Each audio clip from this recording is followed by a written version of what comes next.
가결되었음을 선포합니다.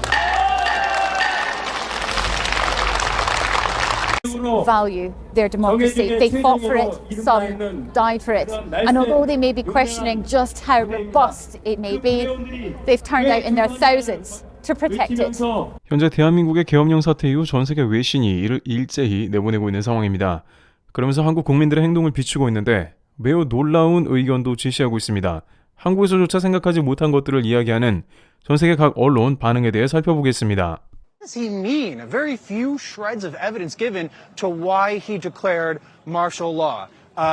So now it's the question, how long is this guy going to stay in office? Will this president be impeached, a key U.S. ally? And we have seen more and more people start to rally around the square here in front of the National Assembly, fighting for democracy. Such a shock. Et cette question autour du monde, que se passe-t-il en Corée du Sud? Des hélicoptères sur le toit du Parlement où les forces spéciales sont intervenues, toutes les activités politiques suspendues. La loi martiale a donc été décrétée aujourd'hui en Corée du Sud. Le président évoque les menaces, je cite, du voisin nord-coréen, mais aussi les tensions avec l'opposition sur la question toujours sensible du budget. Des hélicoptères posés sur le toit du Parlement et des soldats pour en contrôler les abords, après l'appel des députés de l'opposition à converger vers l'institution. Une réponse à l'annonce télévisée surprise du président coréen. Je déclare la loi martiale d'urgence. Une décision d'urgence pour éviter que l'opposition, qu'il accuse de sympathiser avec l'ennemi voisin, continue de paralyser, selon lui, l'action de son gouvernement. Le chef de l'opposition, Lee Jae-myung, qui a perdu de peu l'élection présidentielle de 2022, qualifie l'annonce d'illégale et inconstitutionnelle. Depuis son entrée en fonction il y a 2 ans, le président Yoon, dont la cote de popularité est en chute libre, a eu du mal à imposer son programme face à un parlement contrôlé par l'opposition. Quelques 28 000 soldats américains sont stationnés en Corée du Sud pour la protéger du Nord. Washington a déclaré suivre la situation de près. Je dirais que le chaos s'installe un petit peu partout dans le monde aujourd'hui. Quand moi je vois des chars dans la rue, quel qu'en soit le prétexte, comme ça a été évoqué, c'est-à-dire pour répondre à une menace nord-coréenne, ce que j'entends, j'appelle ça un coup d'État. C'est pour ça que je rappelle qu'on parle d'une démocratie. Tu as raison. Voilà, donc c'est un coup d'État où finalement, avec un président quand même qui est contesté depuis 2 ans parce qu'il y a des positions plus que conservatrices. Je pense qu'aujourd'hui, effectivement, on assiste plutôt à un coup d'État pour que le président de la Corée du Sud puisse avoir tous les pouvoirs entre ses mains. Et puis en même temps, le prétexte, c'est la menace du Nord. Il s'en sert pour des questions de politique intérieure. Le prétexte d'une menace nord-coréenne invoquée par le président Yoon pour justifier cette loi martiale est intéressant. Il y a manifestement des motifs internes très sérieux, très solides. Le budget, on reviendra peut-être un peu dessus.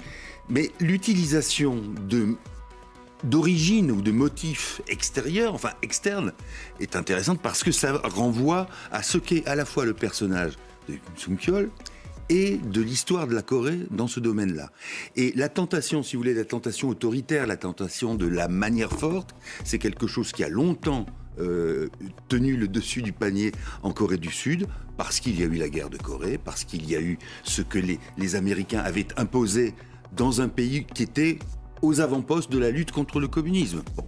Le fait aussi que Yoon Suk-yeol ait fait allusion à la pénétration d'agents nord-coréens, c'est pas complètement farfelu comme idée, alors qu'il s'agissait de problèmes internes. Et c'est là que c'est grave, parce qu'il a attisé un certain nombre de craintes de la part des Coréens et aussi de la part des alliés de la Corée du Sud qui se disent s'ils sont fébriles comme ça, là-bas, c'est pas forcément un très bon signe. Devant l'Assemblée nationale de Séoul, ils sont des milliers à réclamer le départ de leur président Yoon Suk-yeol. Le Parlement doit voter sur sa destitution, en faveur de laquelle devrait même se prononcer le parti du pouvoir du peuple. Si le président Yoon continue d'occuper sa fonction, il existe un risque important que des actions extrêmes similaires à la déclaration de la loi martiale soient répétées, ce qui pourrait mettre la République de Corée et ses citoyens en grand danger. Yoon Suk-yeol est critiqué de toutes parts après avoir décrété la loi martiale mardi soir, avant de faire marche arrière à peine 6 heures plus tard sous la pression des députés et de la rue. Selon le chef du parti au pouvoir, le président sud-coréen avait aussi ordonné l'arrestation de dirigeants politiques, dépêchant près de 300 soldats dans l'enceinte du Parlement dans la nuit de mardi à mercredi. L'opposition craint désormais que la loi martiale ne soit à nouveau décrétée, des rumeurs rapidement démenties par le ministre de la Défense. Playing out in South Korea right now that is remarkably relevant, disturbing, and maybe at this hour, quite hopeful. The remarkable scene you may have seen throughout the day unfolding over just the last 24 hours, where citizens of South Korea have taken to the streets to defend democracy against an erratic far-right president who declared martial law. He and many of his government allies faced impeachment efforts. He was talked about as a lame duck president, which made his declaration yesterday all the more shocking. Yoon made a speech to the nation overnight, full of sort of Trumpian inflection, saying, quote, "I declare emergency martial law to defend the Free Republic of Korea from the threats of North Korean communist forces." And if you're wondering what that looks like in the democratic country of South Korea, quote, "All political activities, including the operations of the National Assembly, local councils, political parties, political associations, assemblies, and demonstrations are strictly prohibited. All media and publications will be subject to the control of the martial law command. Strikes, work slowdowns, and gatherings that incite social disorder are forbidden." I mean, just straight up dictatorship, right? A dictatorial power grab. Like, we ban all politics henceforth. Nothing in civil society can happen, right? Single-handedly revoking freedom of speech and freedom of assembly, freedom of movement, the freedom to strike. And all of this happening in a country where memories of authoritarian rule are fresh. This is a democratic country because its people fought for that democracy. After a series of authoritarian regimes in the post-World War II era, post-Korean War era, a military coup swept South Korea in 1980. South Korea is under full martial law after a week of student violence and what the official announcement called North Korean movements. Minutes after the announcement, the martial law command closed the schools, banned political activity, and arrested several well-known dissidents, including the head of South Korea's major political party. You see the through line there, right? Of course, the North Korean menace, the sort of threat of communist infiltration and fifth columnists. And in 1980, the coup plotters smashed protesters, established a one-party state that lasted until free elections in 1987, brought down through street protest, basically. And after Yoon's martial law announcement last night, well, South Koreans, on a dime, in the middle of the night, decided they were not going back. People immediately took to the streets in the freezing cold of night in their parkas, all ages. And they did not just protest for the sake of protesting. They had a very specific goal in mind. You see, the country's legislature could block Yoon's martial law decree with a simple majority vote. But Yoon's declaration banned political activities, and he sent soldiers to the National Assembly building, basically their capital, right, to enforce the ban and to block lawmakers from getting inside the building for a quorum where they could have a vote.